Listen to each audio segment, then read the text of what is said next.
A lot of this isn't going to make sense to you, and I'm sorry about that. I'm just going to start at the beginning, with the house.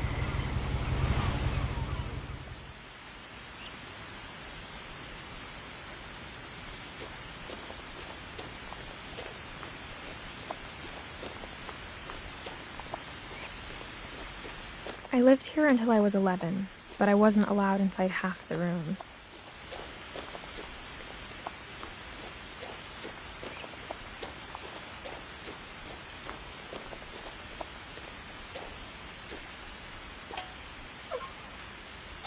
Inside the mailbox were bills from 7 years ago, marked urgent, open immediately.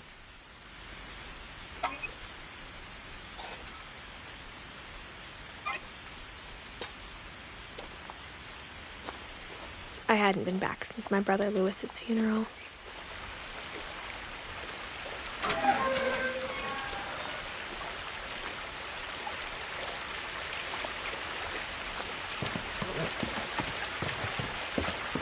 In her will, my mother left me a key, but didn't tell me what it unlocked.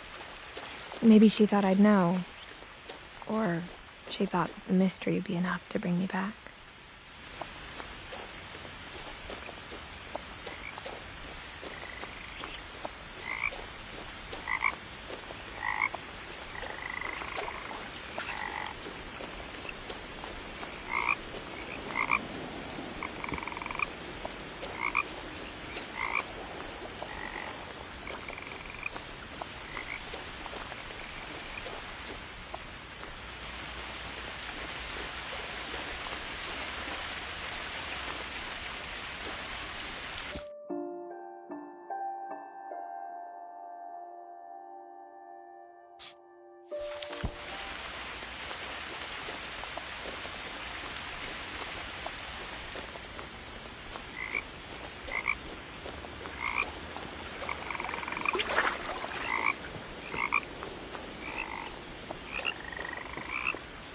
The truth is, even after I inherited the house, I never thought I'd come back to it. But now I had questions about my family that only the house knew the answers to.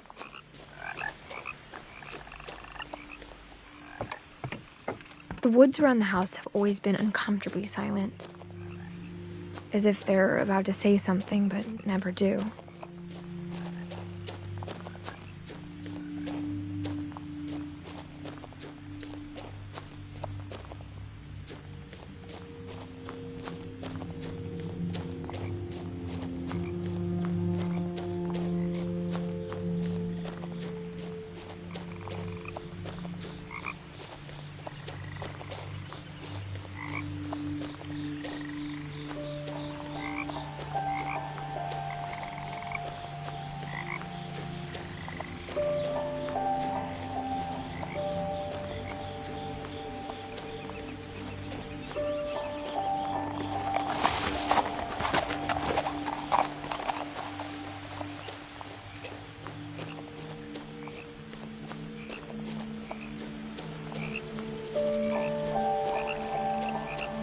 No one had driven this way in a long time, but I saw a few hoof prints.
The house was exactly like I remembered it, the way I'd been dreaming about it.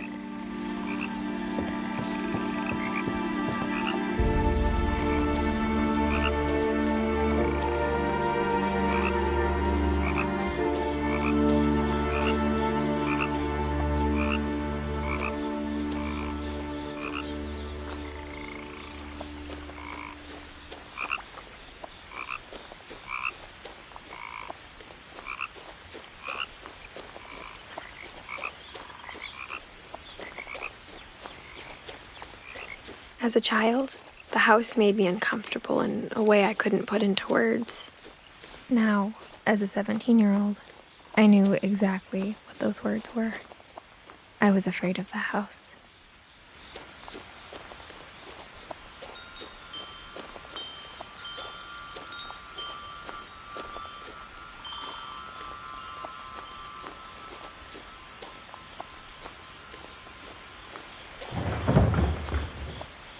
I heard something moving around in the garage.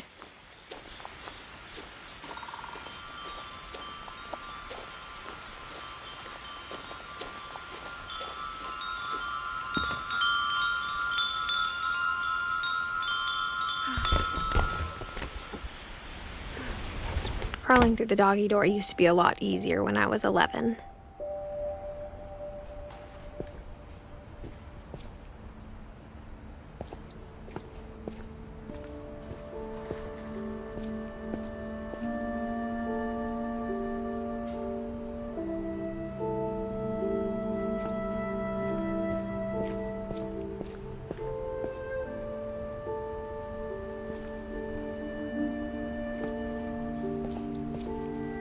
The power had been turned off the night we left. For the first time in years,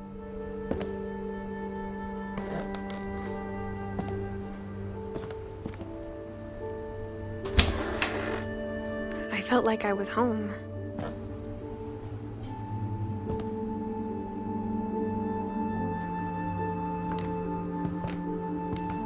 But instead of a family, there were just memories of one.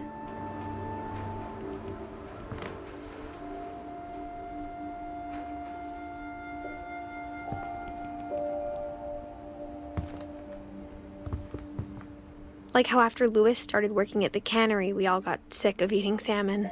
Except our cat, Molly.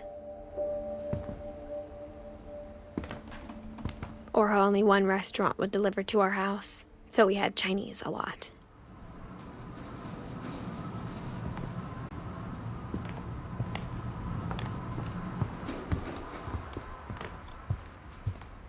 The table was still a wreck from the night we left.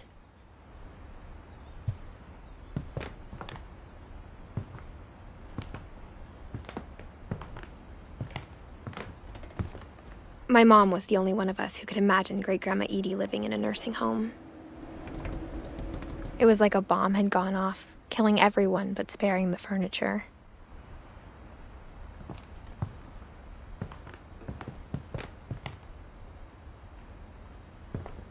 Nothing in the house looked abnormal. There was just too much of it, like a smile with too many teeth.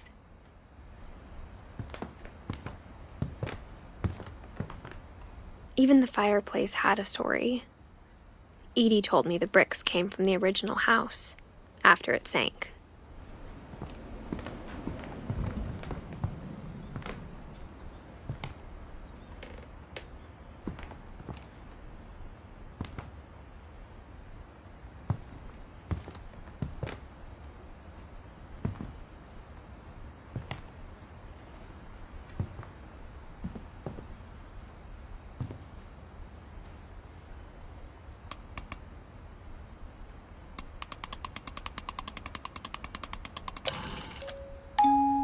Great-Grandpa Sven built a music box for Barbara, along with the rest of the house.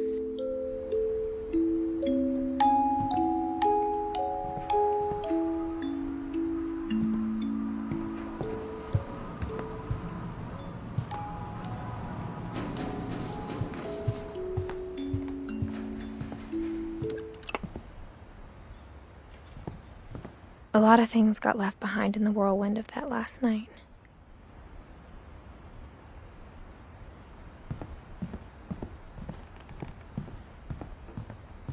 Mom always told me to stay out of the basement, so I wasn't too surprised when the key didn't fit.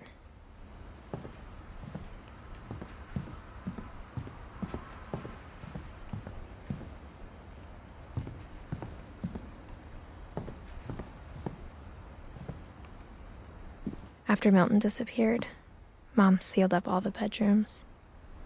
Then Edie retaliated and drilled peepholes.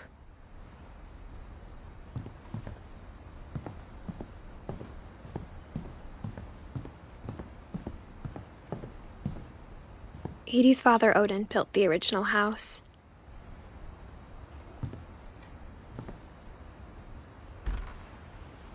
Barbara was a child star for 2 years, until America grew out of it.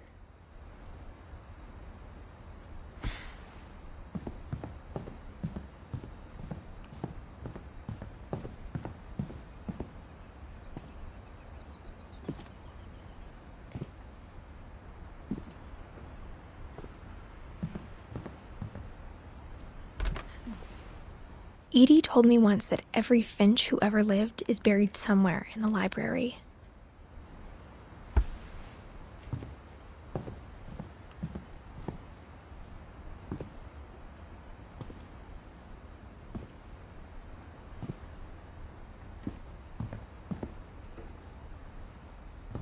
I spent a lot of time playing in Great Uncle Walter's room.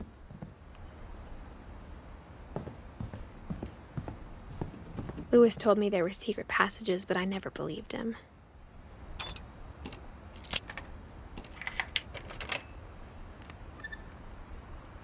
Turns out, my mom was really good at keeping secrets. Now it was time to find out what my mom had been afraid of.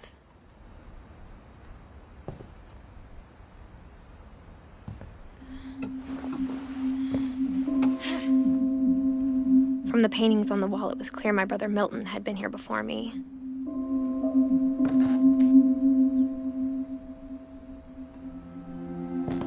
Reading this, maybe it sounds like I had a plan. But I had no idea what was behind that door.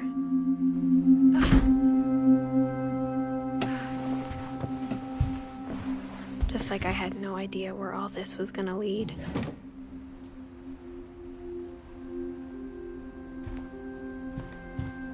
I grew up looking at Molly's room through the peephole.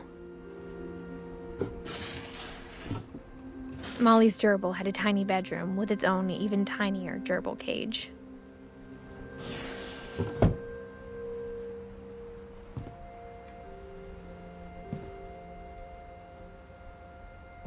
Being inside for the first time, I felt like I'd stepped behind a painting.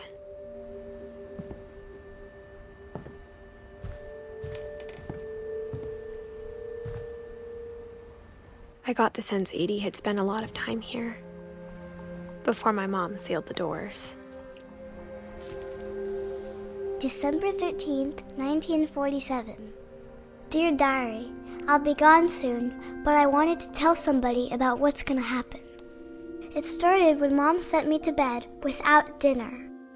I woke up and I was starving, so I looked around for something to eat. The gerbil food was dry, but I didn't mind it.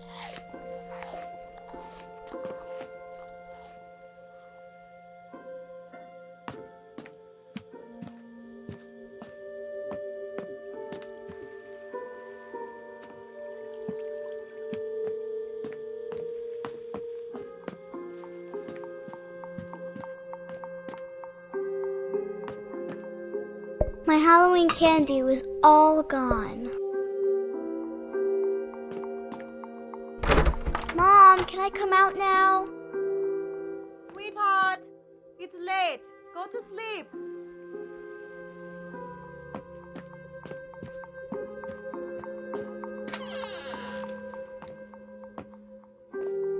I kept eating and eating.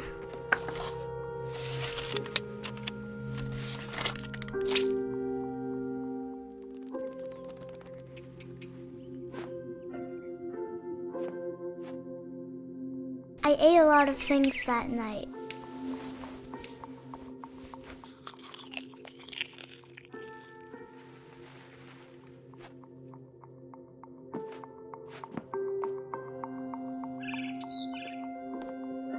Then I heard chirping outside my window. It was a barn swallow going back to her nest. I reached out for her.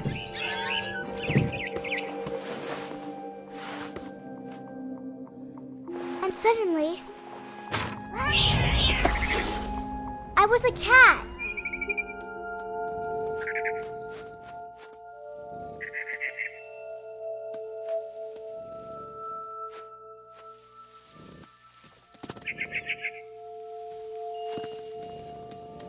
I tried to be quiet, but the bird was really scared.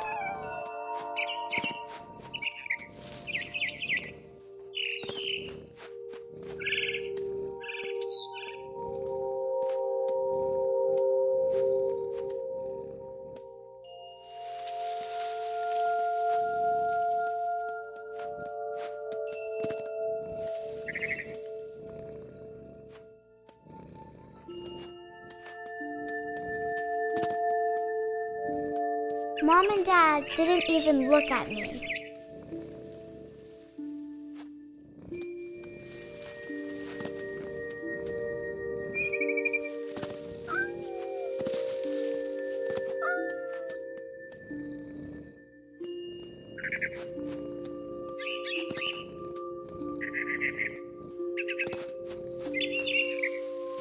I jumped and I almost got her.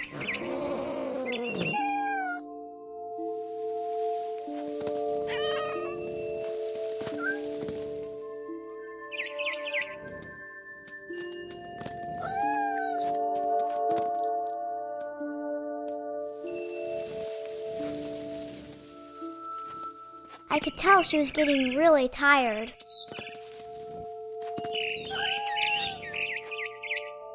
Now I was up in the big tree. I promised Dad I wouldn't climb it anymore. All I cared about was eating that mama bird.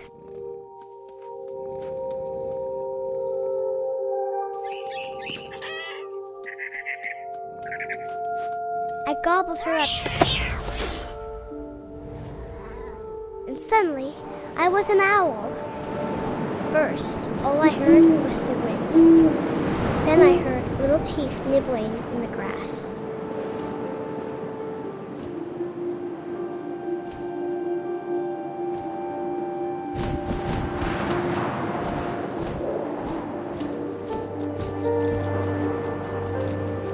Rabbits.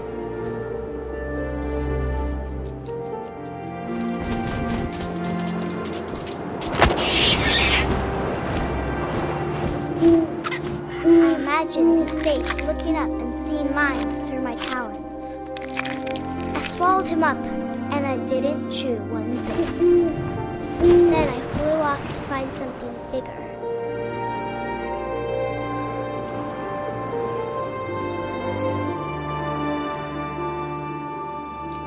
A mama rabbit.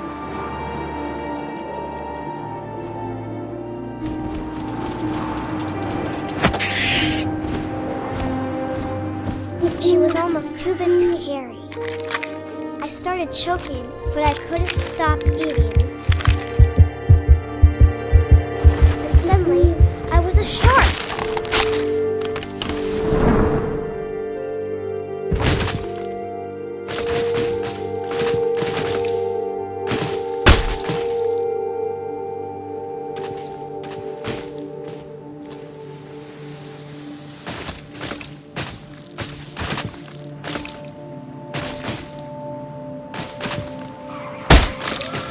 I rolled off a cliff and into the ocean. Now, I was hungrier than ever.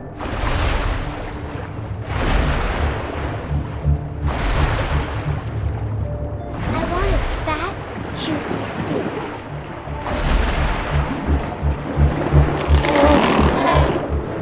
I tore off her flipper, and it tasted really good.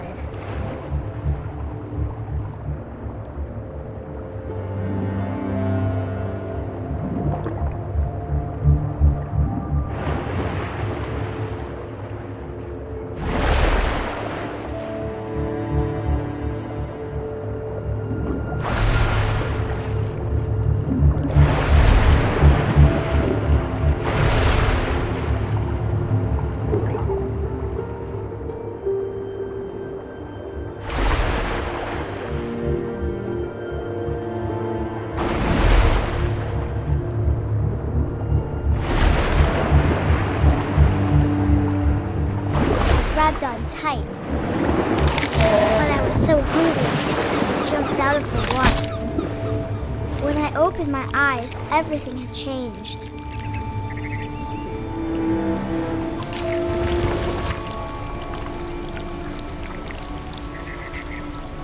Now was a monster, and I smelled people everywhere.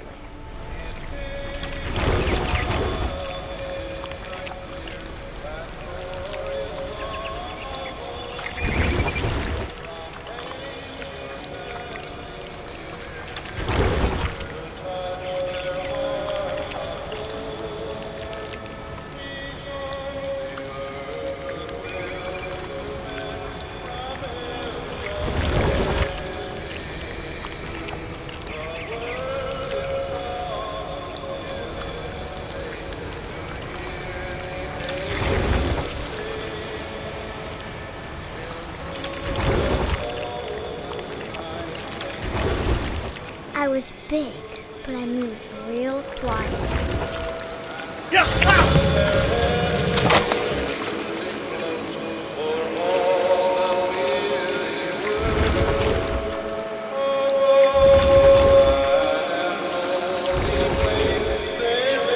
I wanted to stop, but also I didn't.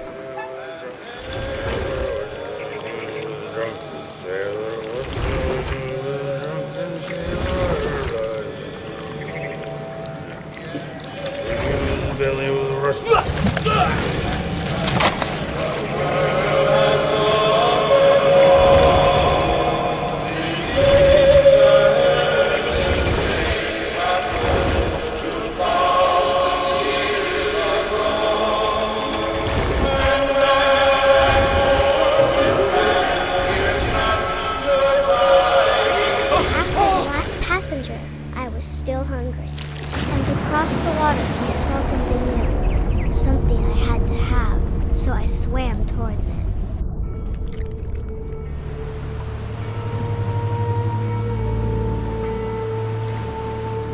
I slithered onto the sand, and the good smell went into an old pipe.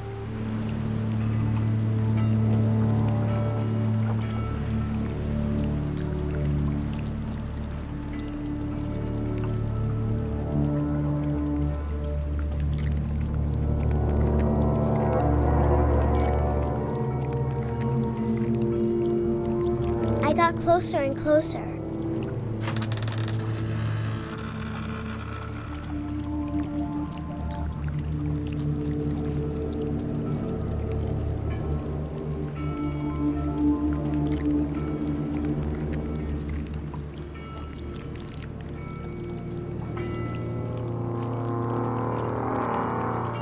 All of my stomach started growling. And suddenly, I was me again. I held my breath for a long time, but I couldn't hear anything. I think it's waiting for me to fall asleep. But it's not going to wait much longer. It needs to feed, and we both know I will be delicious.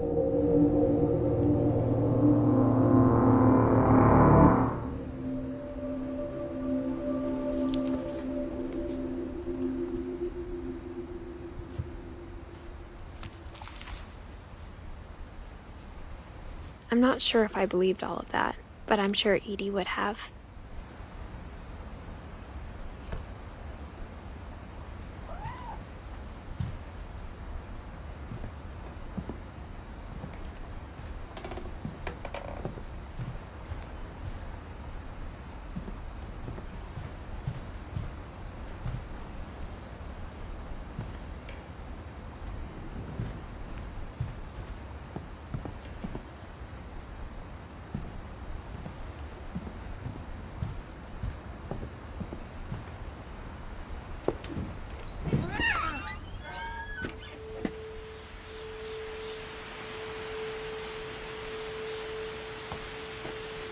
This will be obvious later, but my mom never told me any of these stories. Edie would have, but Mom didn't like bringing up the past.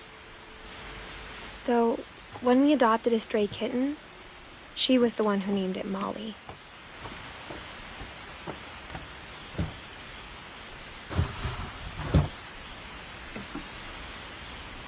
I spent a lot of time in Great-Grandma Edie's room. We got along, and it was a good place to hide from my mom. When Edie told people Sven was killed by a dragon, She could also have said he was building a dragon-shaped slide that collapsed.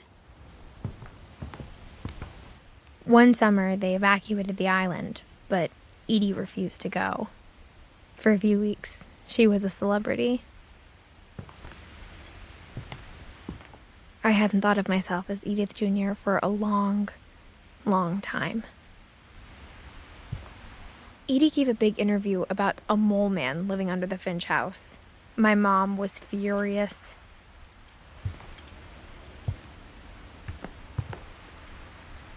Louis died a week before we left, but Edie had already started to memorialize him.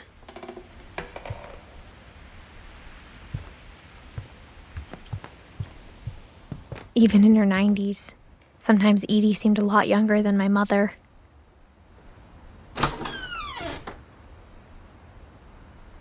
The only trace Grandpa Sam's first wife, Kay, left on the house was the pink bathroom.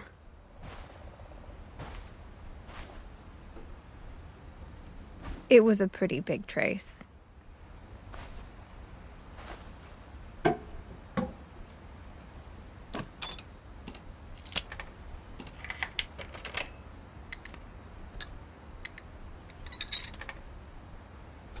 There's a secret in this bathroom.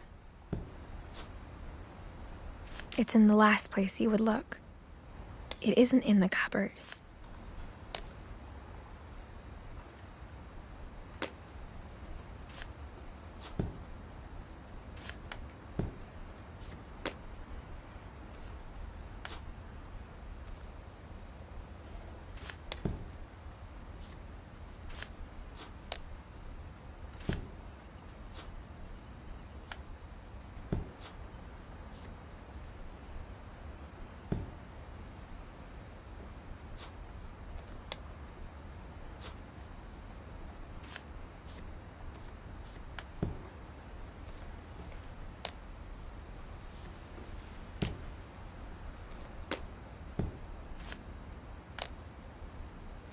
It's hidden in this book.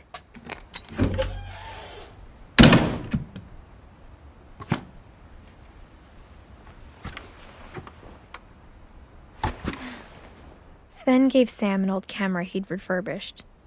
He never put it down.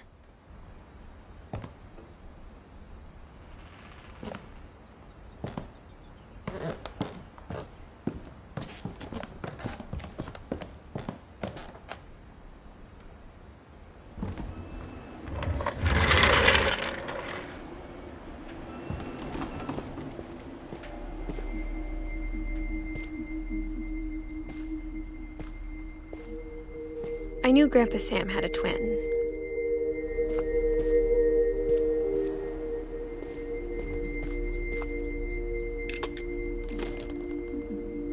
And that he never talked about him. I guess my grandpa didn't like history any more than my mom did.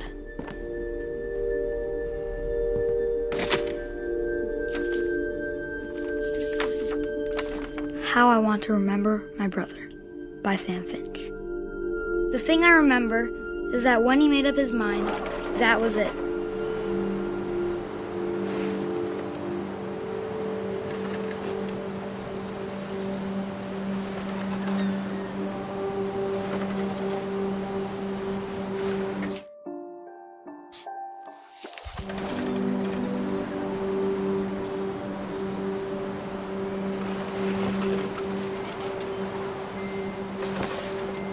My brother said he'd die before he ate another mushroom. And he did. At Barbara's funeral, we swore we'd never be afraid again. And he wasn't. I think Calvin always wanted to fly. Sam! Calvin! Dinner's ready! Coming! But that day, he finally made up his mind to do it. I told him going around was impossible. Maybe if I hadn't said that. Calvin! I'm not gonna tell you again! Maybe if the wind hadn't picked up. Then maybe he'd still be here. but I doubt it. I think he'd already made up his mind. That's what I want to remember about my brother.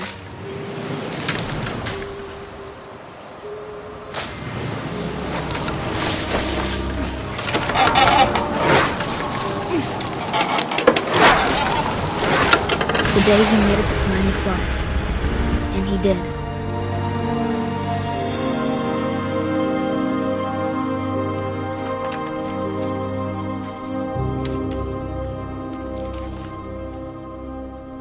Calvin's story felt strangely familiar.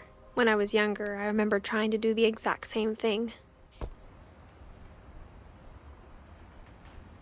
After the funeral, Edie roped off Calvin's half of the room.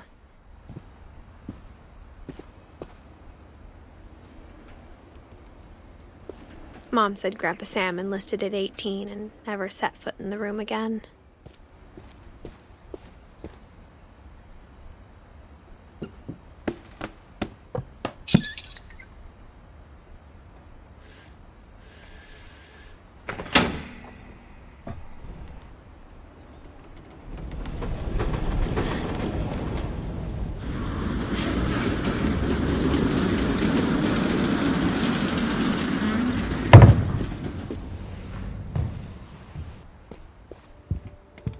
The passages were a pretty tight fit.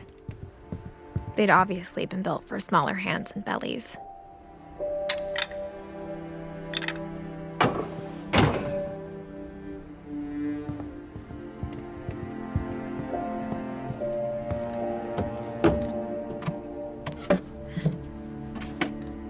Growing up, I always thought of Barbara as a child star.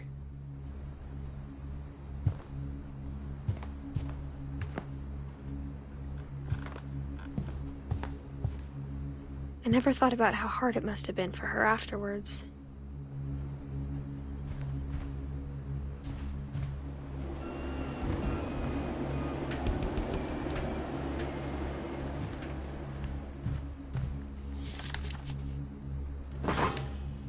Of all the stories people wrote about Barbara's death, I'm surprised Edie saved this one.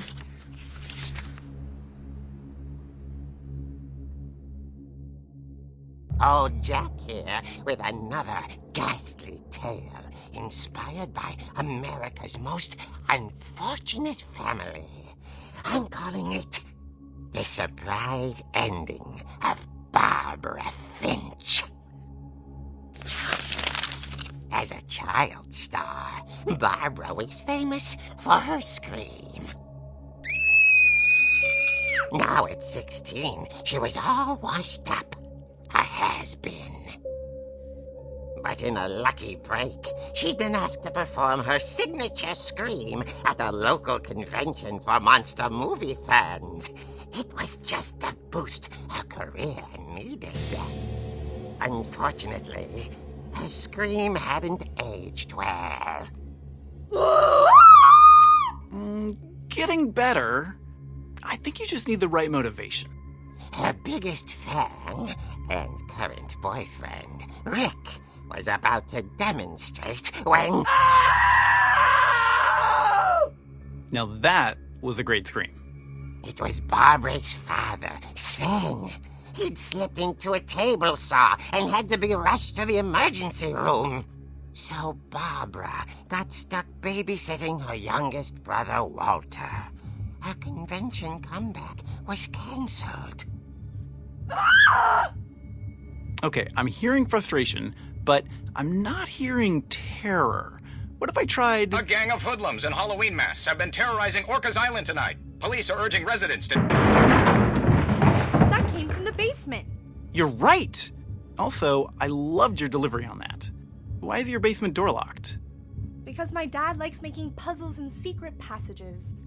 There's a key hidden in the music box.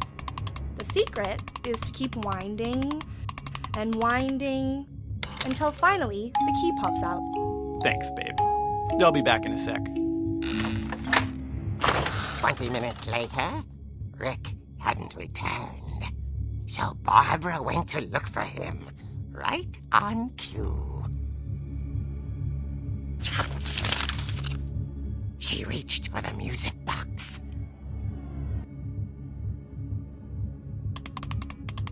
And as she wound the key, she listened for Rick, but the house was silent.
Rick?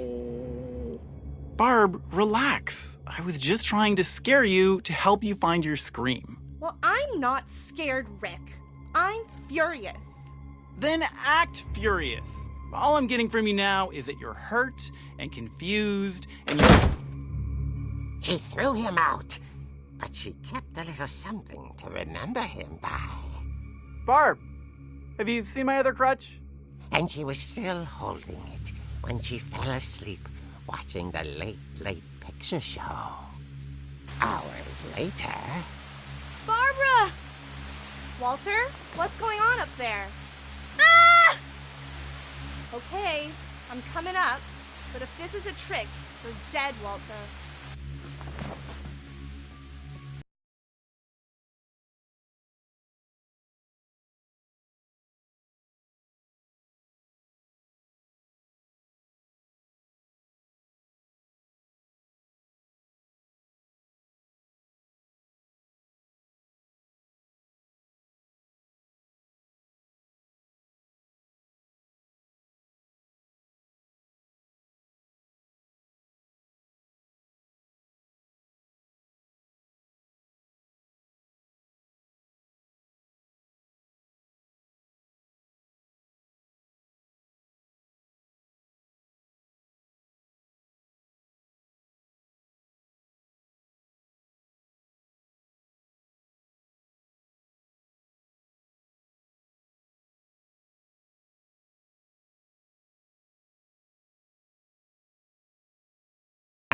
and was speechless. He was quite smashing. And he was. He couldn't get enough of Barbara. Okay, Barbara.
Was coming from inside the house.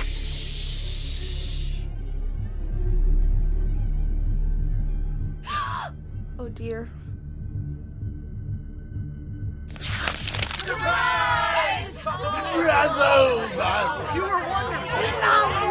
The monsters had come to surprise her. For Barbara, it was a dream come true. Then she saw what kind of monsters they were, and she realized what was about to happen. She was going to be famous. And with her final breath, Barbara Finch gave the performance of her life.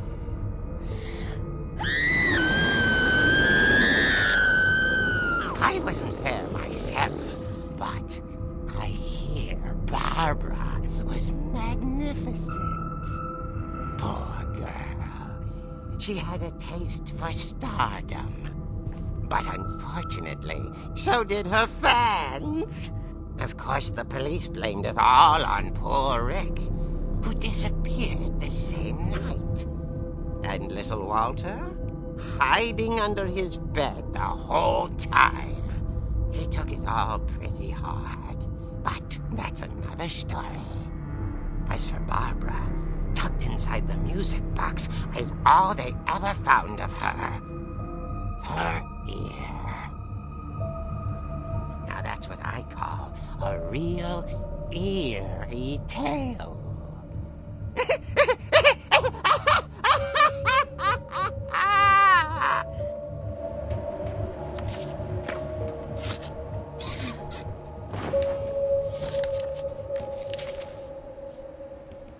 Edie told me all Barbara wanted was to be remembered, as absurd as that comic was.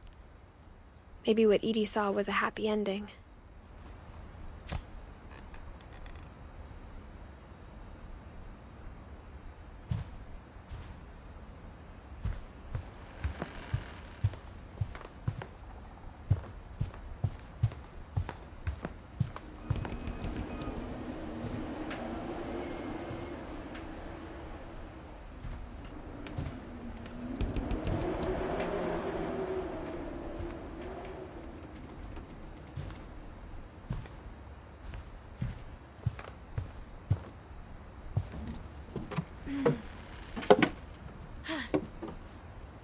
I guess now I know why Mom didn't like me playing with the music box.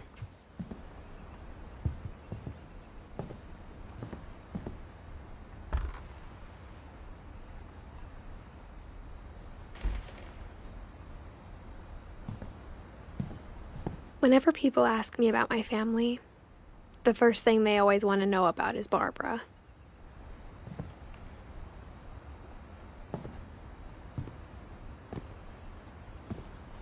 It's funny. All those times I must have played with the locked music the box doors and when never the night found the left. basement key.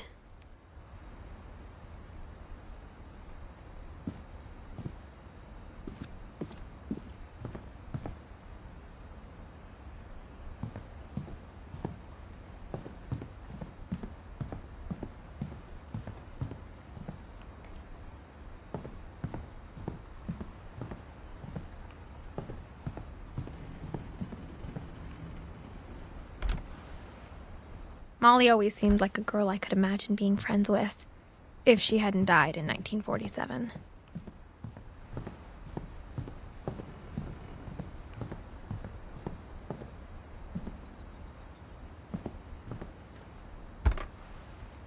As a kid, I just assumed every house had peepholes and sealed rooms you weren't allowed inside of.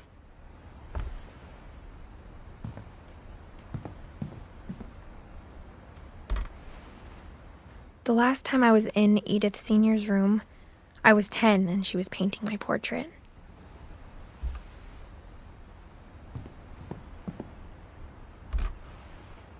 My Grandpa Sam spent 7 years sharing a room with his dead brother, Calvin.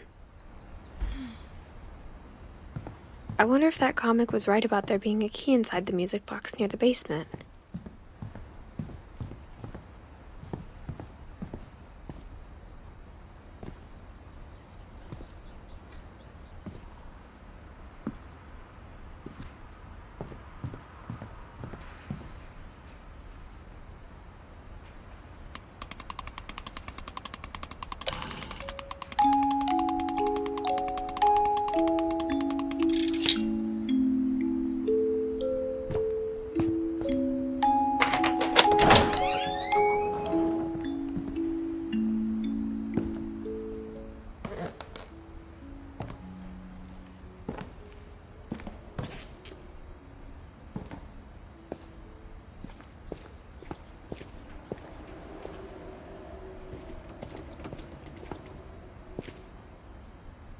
Mom said the basement was off limits, unless I wanted another tetanus shot.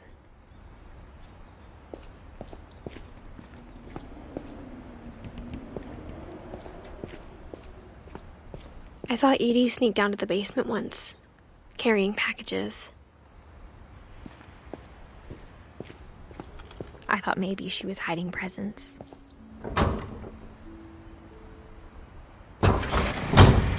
It turned out she was hiding a lot more than that.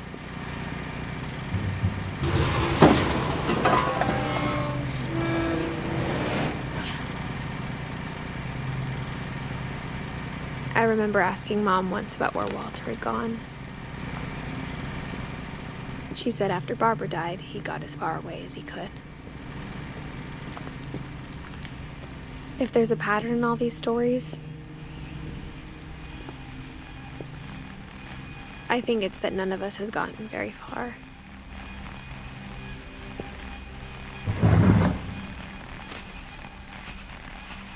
Goodbye, everyone.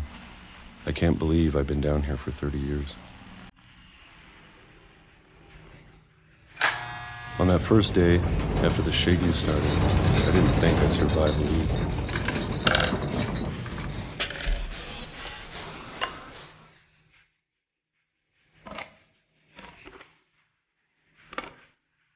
But after a few days, I settled into a routine. That's what kept me sane. Having a schedule, living for today.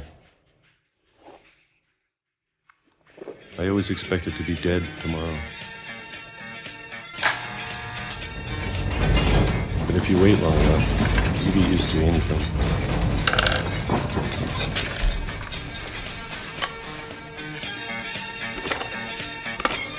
Even a monster on the other side of the door starts to feel normal. Almost friendly.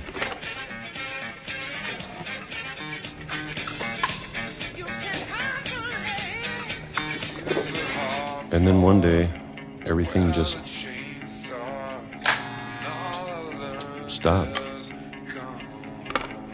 Whatever that thing was, it was gone. Maybe it got tired of waiting. Or maybe I just got tired of being afraid.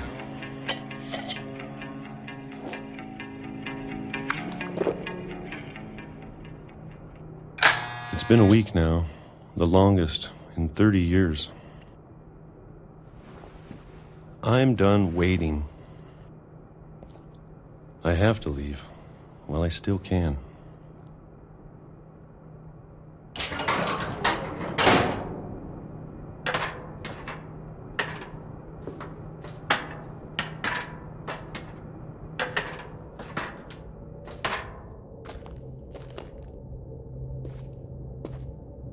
I know it's out there somewhere. Whatever killed Barbara and Molly and Calvin. Maybe this is all a mistake. But I need to stop living the same day, even if it kills me.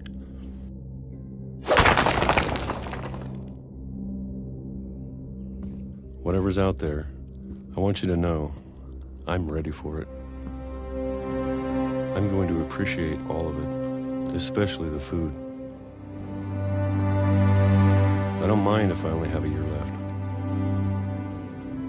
or a month, or a single week.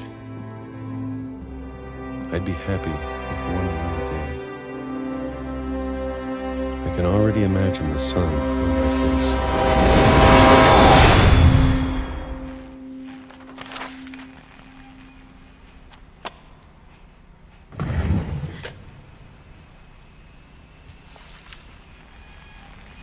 Walter died when I was 6.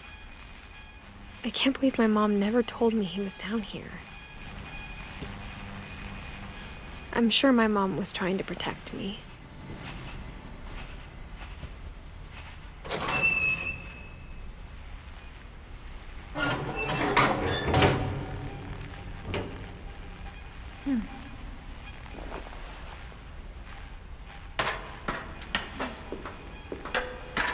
Maybe she was afraid I'd end up like Walter. But if she never told me about an uncle under the house, I can only imagine what else she was hiding. I don't want to make the same mistakes she made, trying to bury something that's still alive.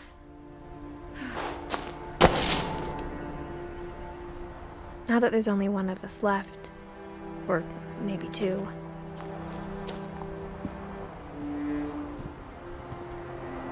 I thought it was time I heard the stories for myself and found out what happened to everyone else. But now I'm worried the stories themselves might be the problem. Maybe we believed so much in a family curse, we made it real.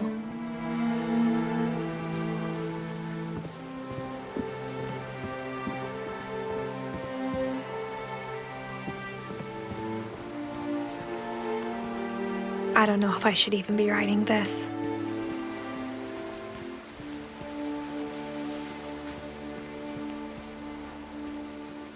Maybe it'd be better if all this just died with me.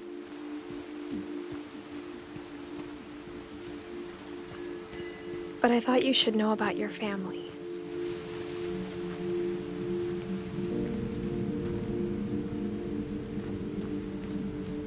And the history you're a part of.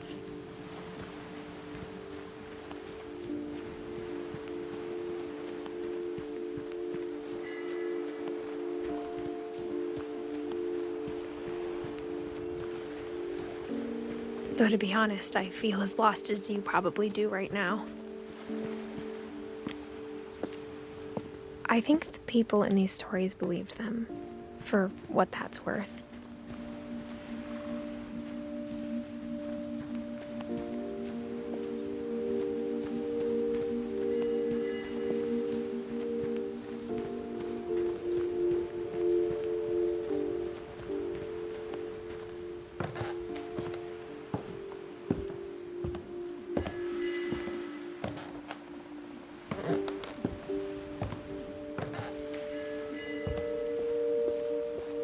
And when you look at the house, that history of imagination and stubbornness and madness, any of it seems possible.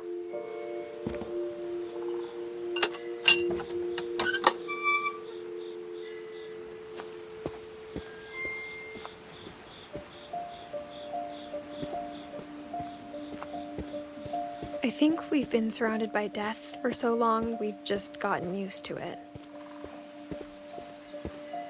What kind of family finishes building a cemetery before starting the house?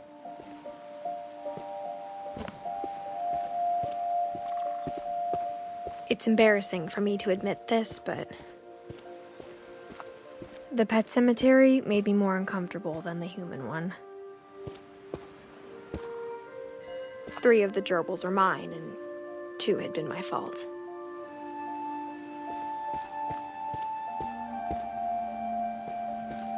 Sven built the house, but it was Edith who designed the cemetery.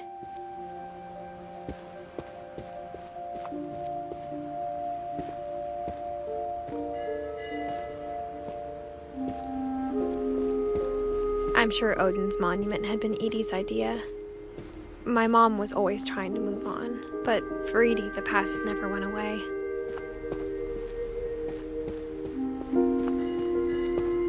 She could see it poking out of the water at low tide.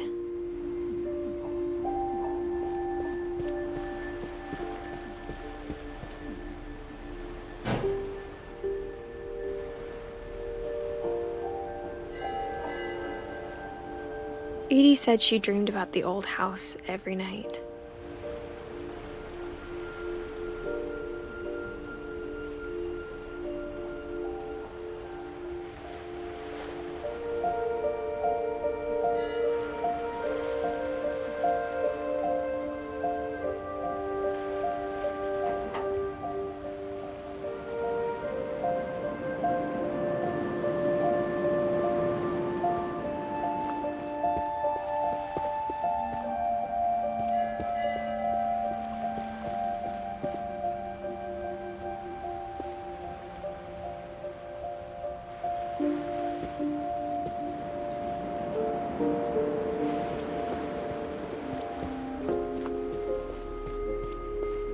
Edie's side was always easier for me to understand.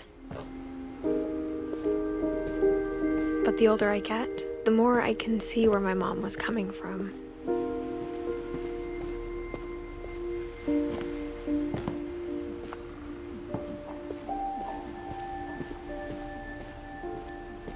There's so many things I wish I could ask my mom now. Part of me thinks this is what she wanted all along. For me to come back someday and find everything out for myself.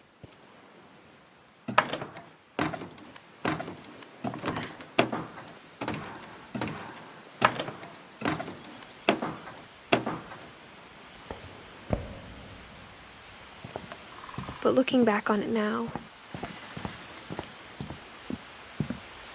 if she told me there was going to be so much climbing, I never would have come when I was 22 weeks pregnant.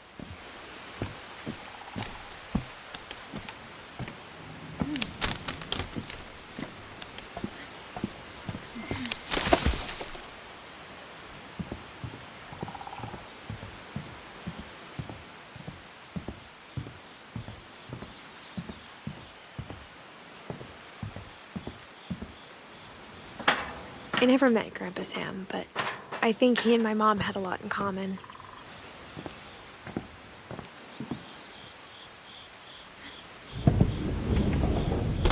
They were both pretty intense.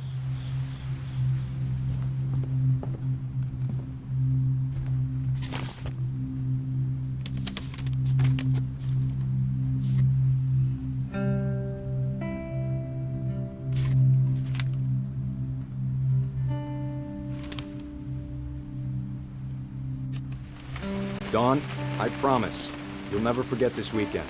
Yes, sir. These memories are gonna last a lifetime. Am I gonna have to shoot anything? It's a hunting trip, Dawn. Shooting is strongly encouraged. Shouldn't we be leaving? Just want to get a shot of you, Dawn, then we can take off. What? Perfect.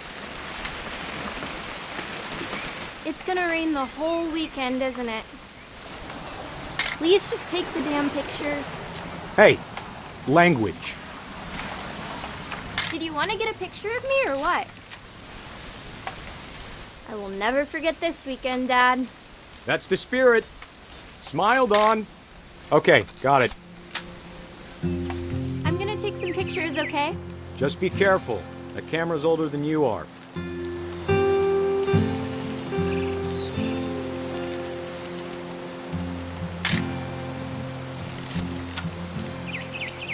You're right, Dad. It's starting to clear up.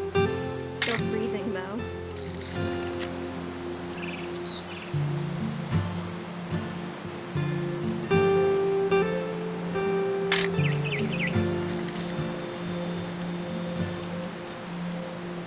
Definitely should not have drunk all that coffee.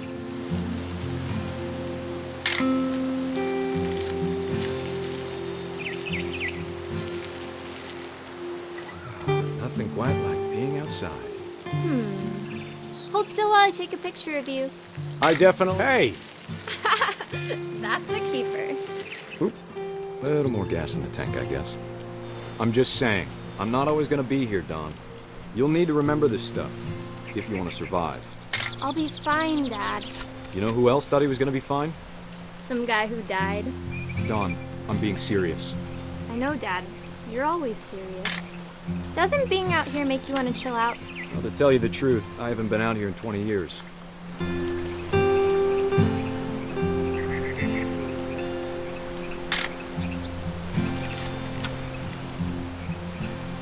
Last time I was with my brother Calvin.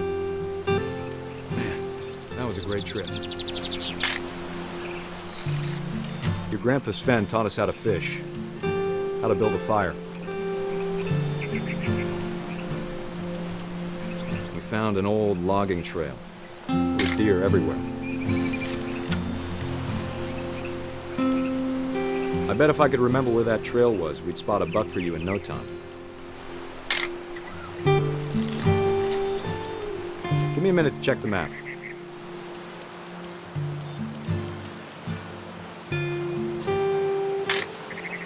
Dawn, don't you think you could find something more interesting to photograph? Let's see.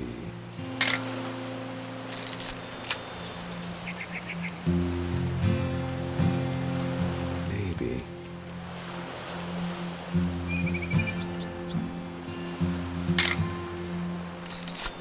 Or was it?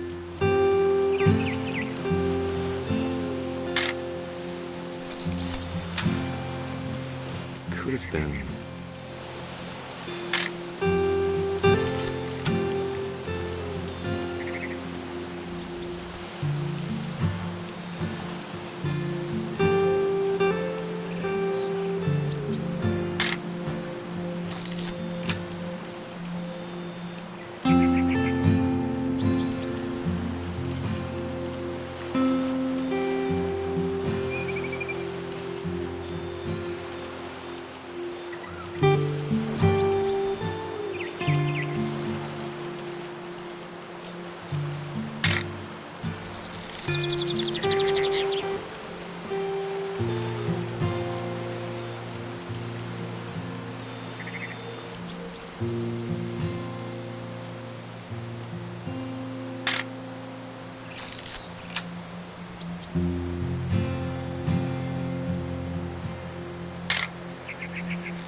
You don't need to waste any more film on me, kiddo.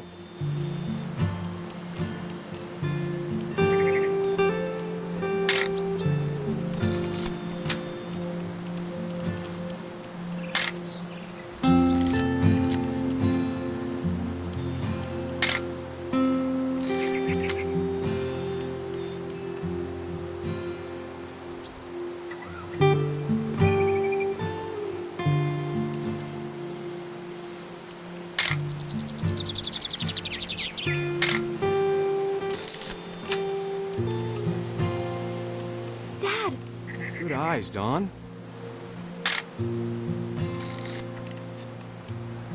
Before you take the shot, let me get a picture of you.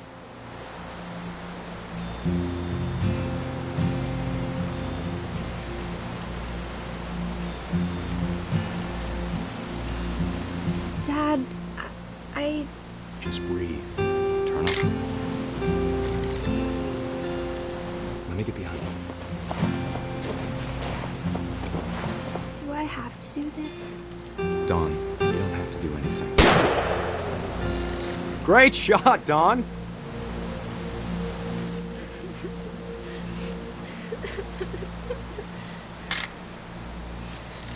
I'm proud of you, Dawn. Always remember that, okay?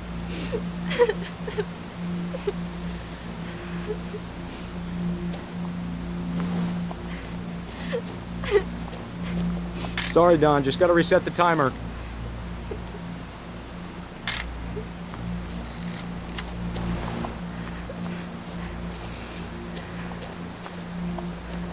Dad, it's twitching. I think That's it's totally normal, Dawn. Just focus on the camera. Try not to think about— Dad!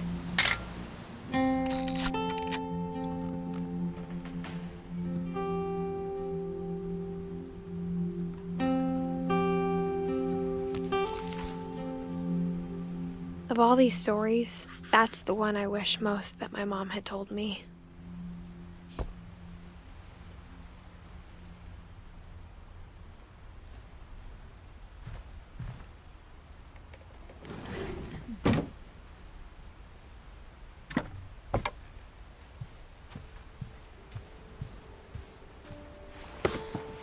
After Sam died, my mom and Edie got really close. They'd both lost a lot.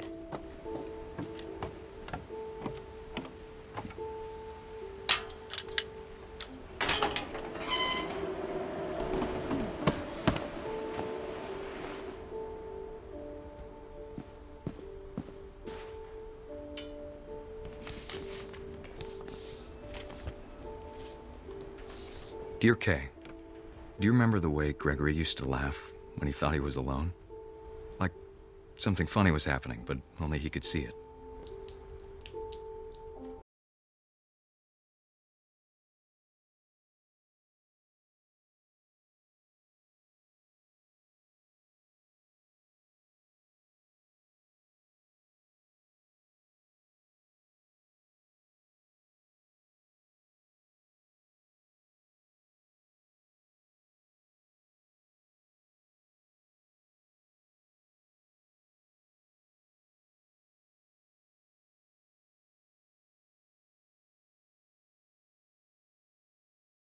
It's time to...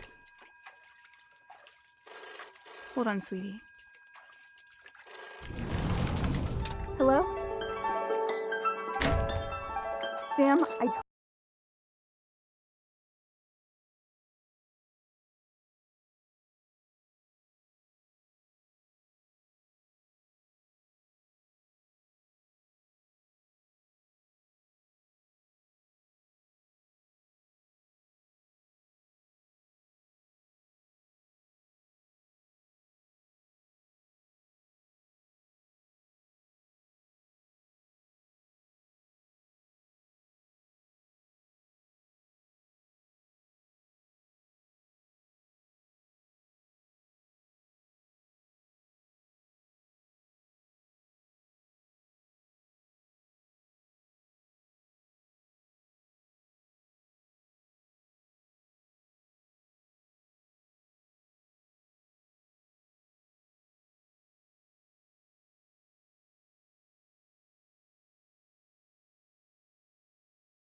Maybe if I hadn't called that night.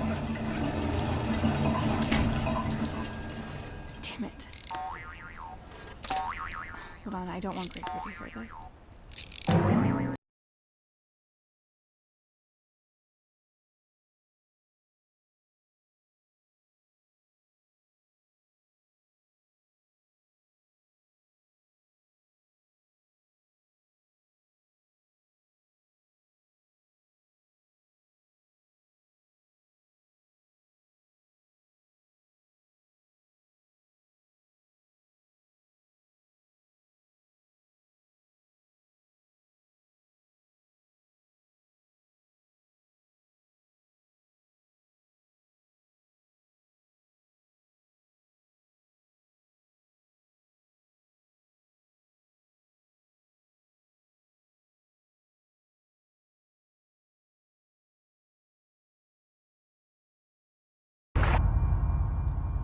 Good luck, Kay. Love, Sam.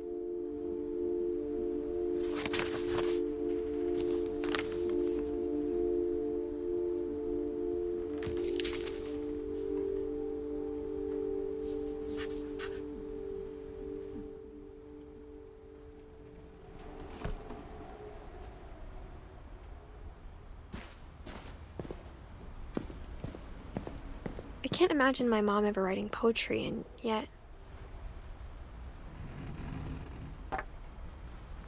A poem for Gus, who always said the wedding was a bad idea.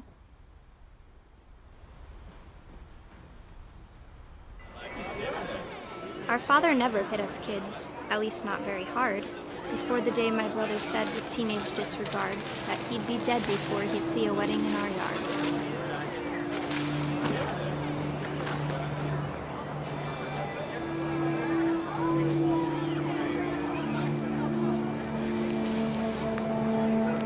Father made him come, of course, but Gus stood far apart, just flew his kite and bottled up the storm inside his heart.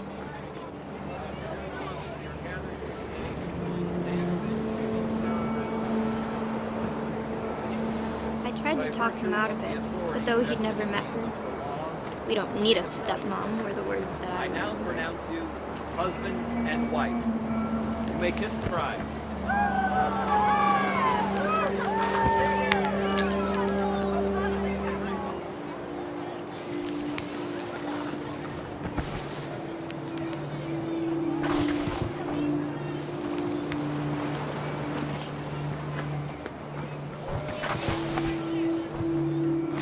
time for photos came, Dad ordered him to come here. But Gus declined, and as a sign held up his middle finger.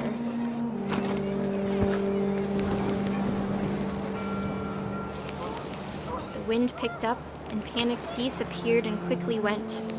But all the humans did that day was go inside the tent.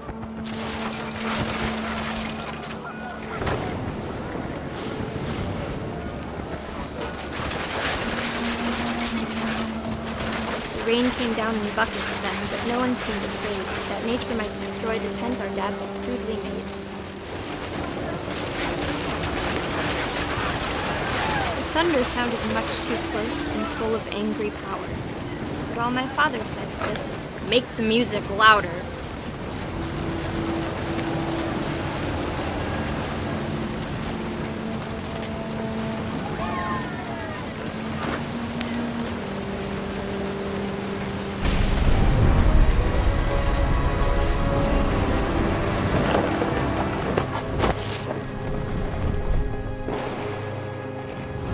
I wish that I could truly say I thought about you on that day. Out there on the beach alone, just you, the wind, the sea, and foam. But I didn't, until we found you.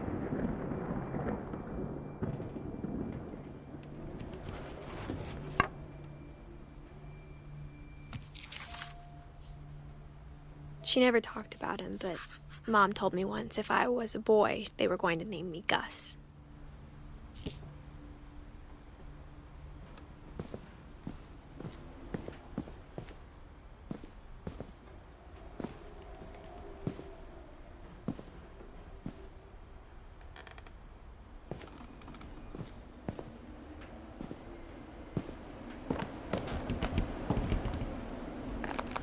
My mom moved up to the loft after her brothers died. At the time, it was as far away as she could get.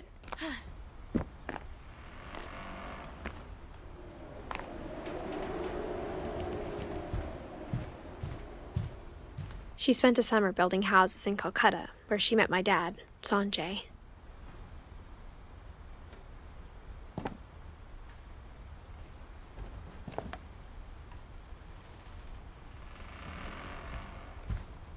Religion was another thing my mom never talked about, but I think it helped her a lot after her dad died.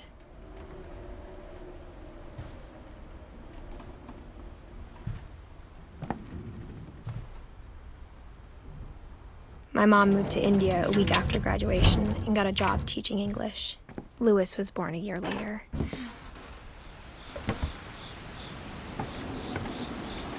When my dad died, I don't think Mom knew where else to go. I'm sure Edie was happy to have her back. The house had to get a little bigger, but Edie was used to that. And for a while, things were good, almost normal. But it didn't last. The beginning of the end was Milton's 10th birthday, when Edie gave him a castle.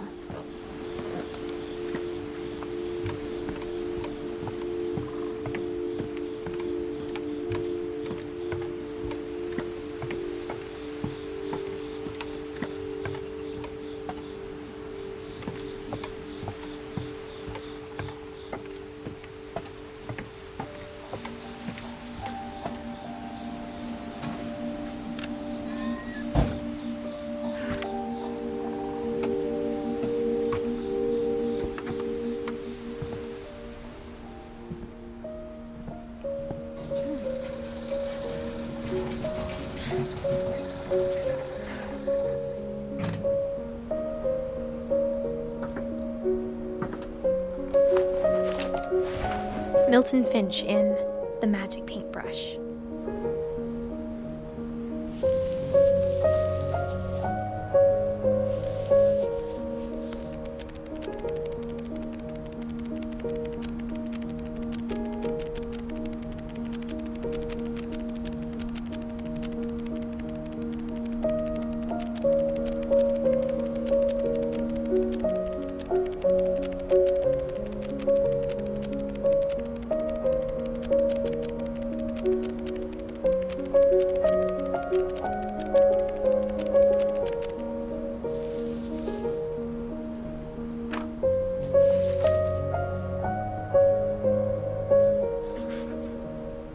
was 4 when Milton disappeared.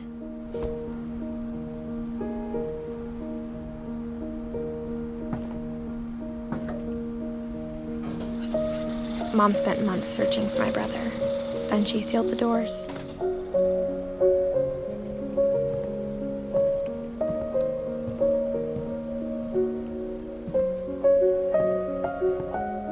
Whatever Milton had found in the house, Mom didn't want it getting out.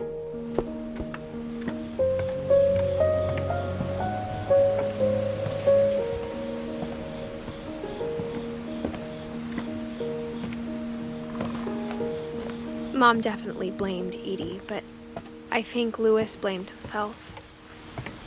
After he graduated, he just spent more and more time in his room, until Mom got him a job at the cannery. Everyone always told me to stay out of Louis's room, except Louis.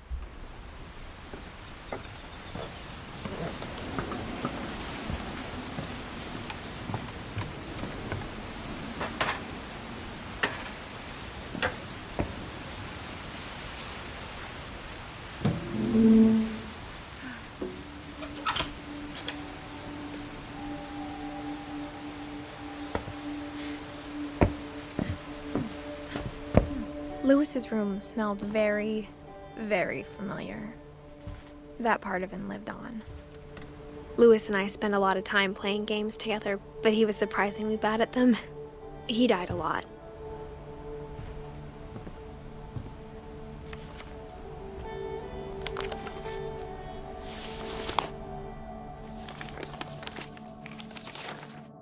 Dear Mrs. Finch, as Louis's psychiatrist, I can understand your desire for an explanation. As I see it, the trouble began in January, shortly after we convinced your son to seek treatment for substance abuse. Newly sober, I believe Louis first noticed the monotony of his daily life.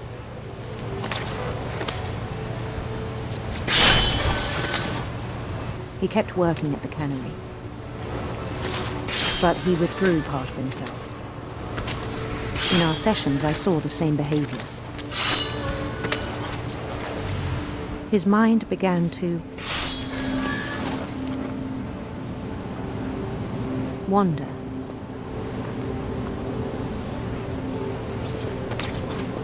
I asked him to describe it. He said he started small, imagining a labyrinth. He'd feel his way about.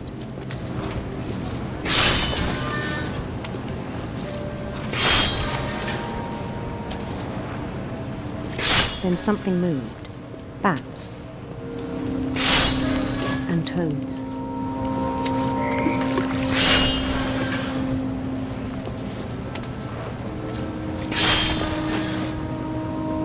And things that have not names. He knew it was all in his head.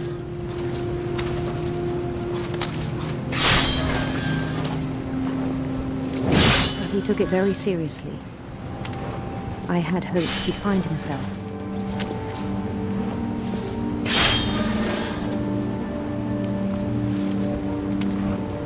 But he found something more. I worried about him then. Daydreaming at the cannery, I spoke with his boss. But he said Louis had become a model employee. Methodical, tireless, focused. Like a whole new Louis. So I let him go on.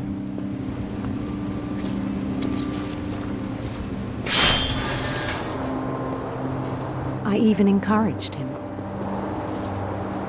It seemed very promising at first. He told me he'd made a new friend.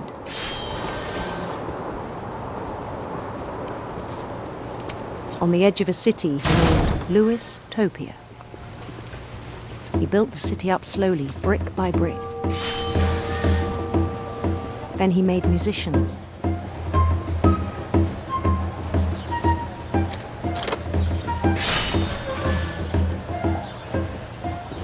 And songs for them to play. talked about starting a band. And he was always humming something. Every day his imagination grew stronger. He no longer spoke at the cannery, but his chopping was as reliable as ever. Then one day it struck him that all the cheering crowds, even the stones under his feet, were all in his imagination, so he could do whatever he wished.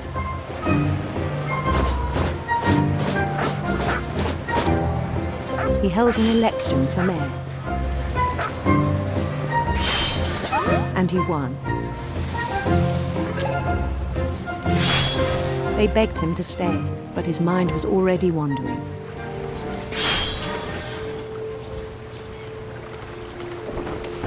It became a game for him.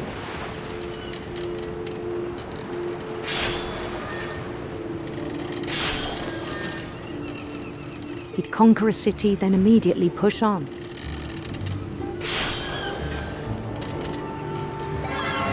New Louisville.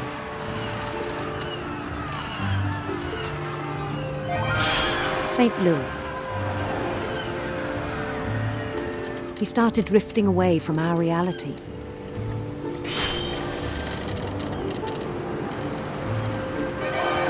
Minneapolis, until one day he forgot to go home from the cannery. Even as his mother pleaded with him, part of Louis kept sailing on.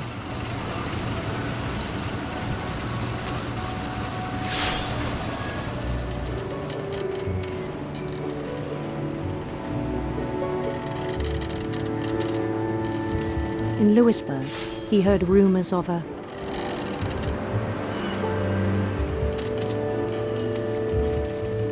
beautiful prince.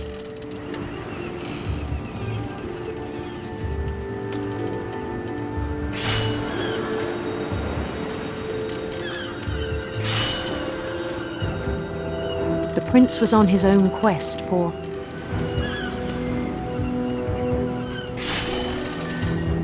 radiant rainbows.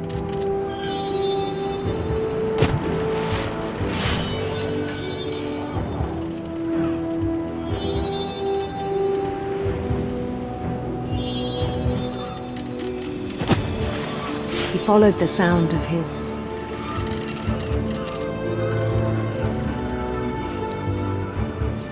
silver harp.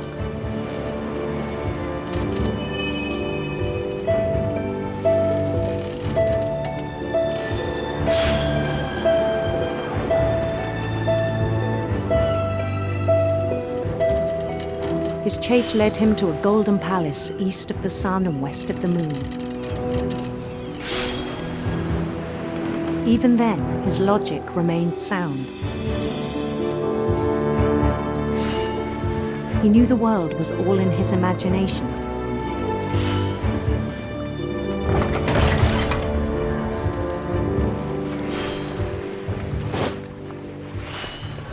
But he was so proud of having created it.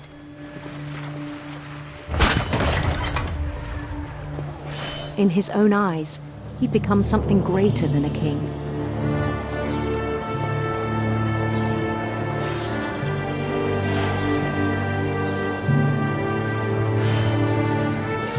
For someone who'd never known success in the real world, I think it was overwhelming. And then it struck him that the real Louis was not the one chopping salmon, but the one climbing the steps of a golden palace.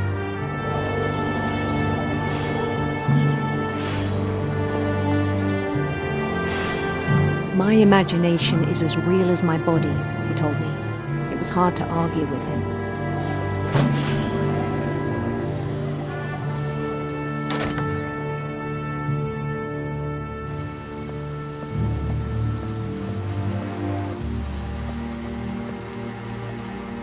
He began to forget the world we know.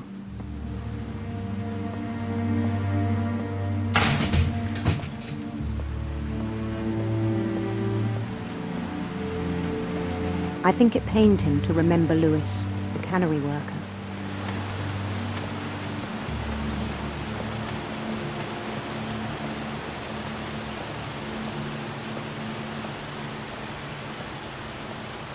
He began to despise the man with a royal contempt.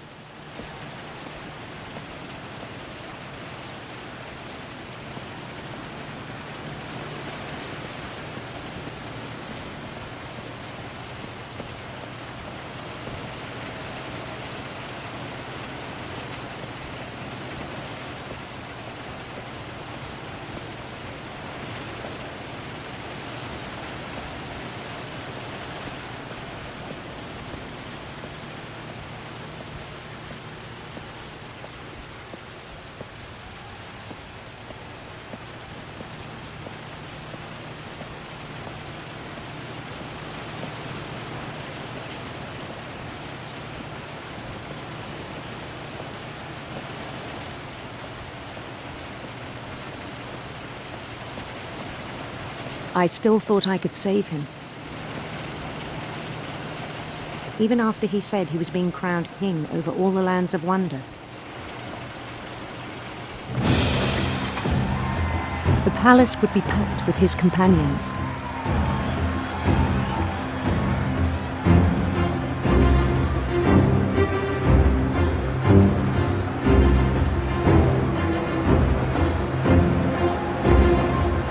Including the wise Calico who had insisted on inviting him.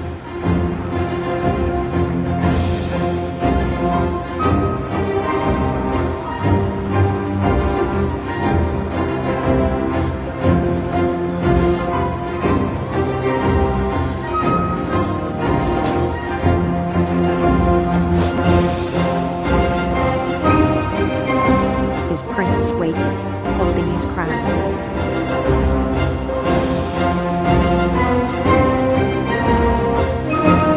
There was only one thing left to do.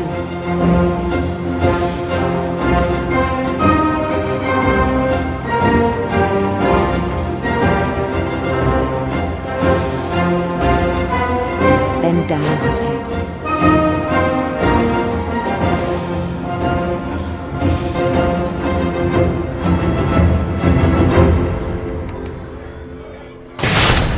And the rest I think you know. Mrs. Finch, your son was a kind man who will be missed by all of us who knew him.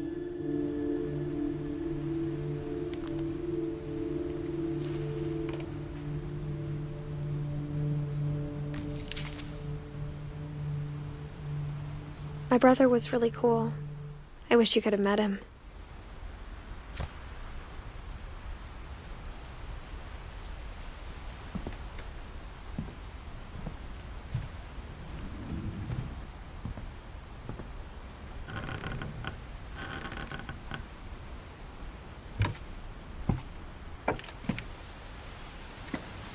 On the way back from Lewis's funeral, my mom told me to start packing.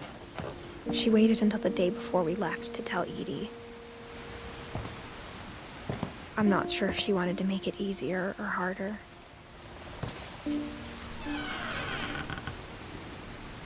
I wish we'd stayed.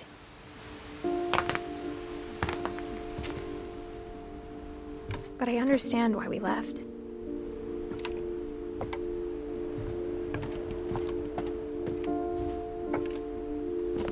My mom ended up leaving everything behind.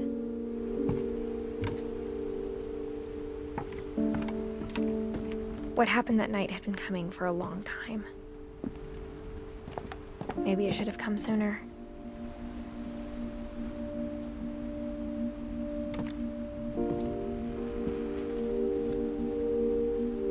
But it had to end one way or another. All that's left now is to tell you about that last night.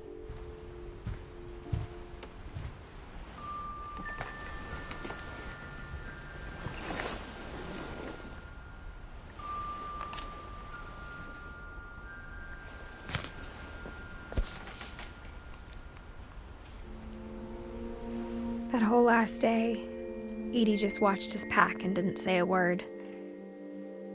Until supper, when she raised her glass and said, "To our final night together, and all our final nights apart." Grandma, you know what I said about alcohol.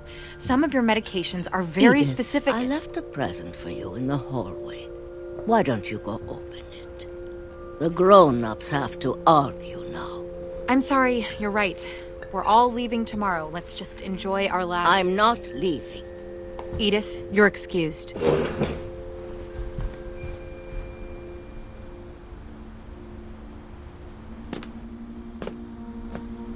The power had been shut off that morning, but Edie always had plenty of candles. When my mom sealed the library, I don't think she knew about the other entrance, or that Edie had a key to it.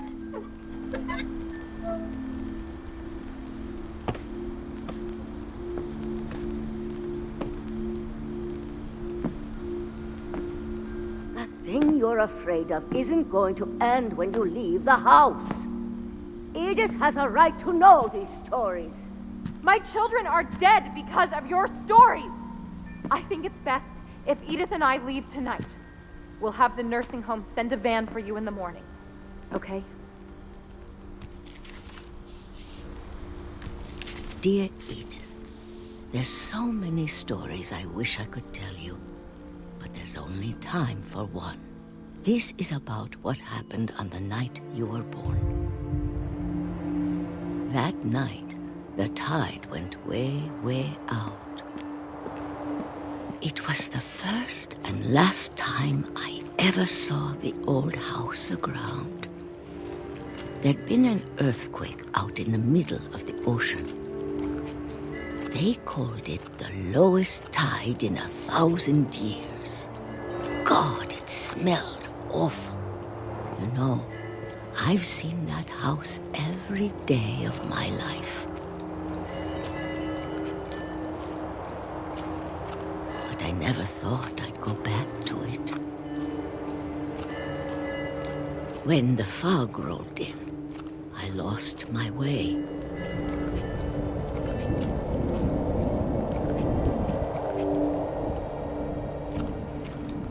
I got turned around.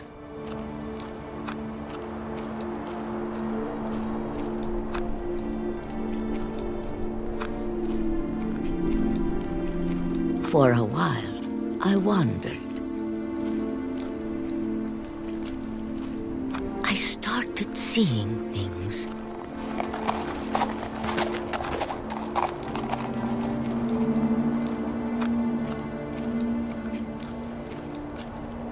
Things I'd forgotten had ever existed.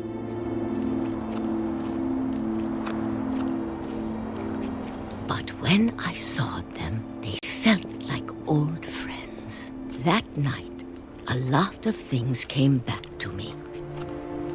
Or maybe I came back to them.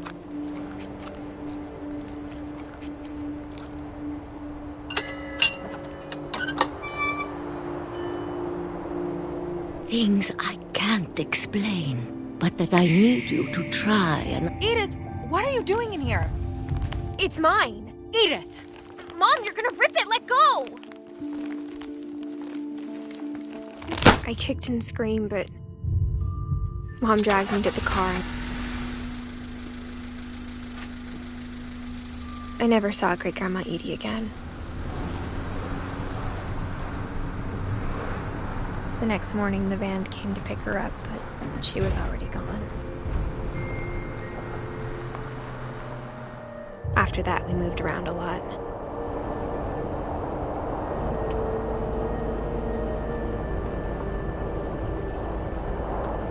We both tried to make the best of it.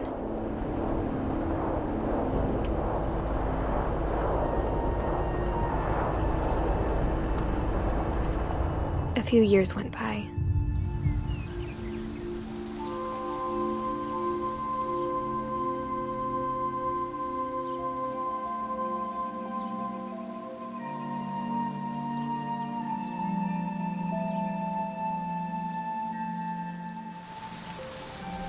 My mom didn't like to talk about it, but she started getting sick a lot. The rest happened pretty quickly.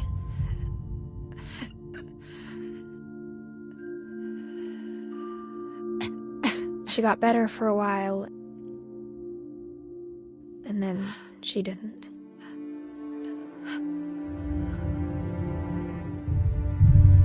And then I was alone.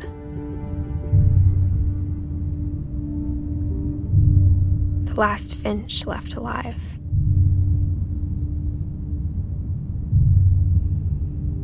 Until I found out about you.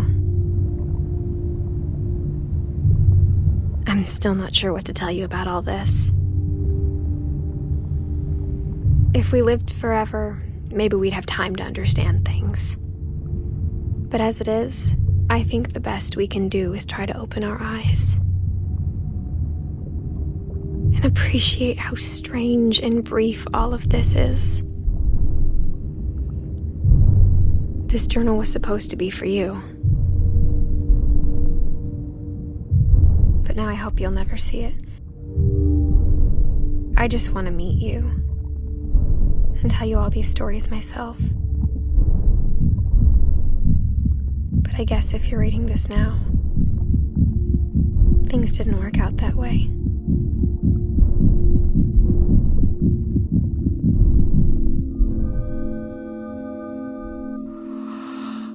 This is where your story begins.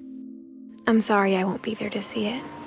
It's a lot to ask, but I don't want you to be sad that I'm gone. I want you to be amazed that any of us ever had a chance to be here at all. Good luck.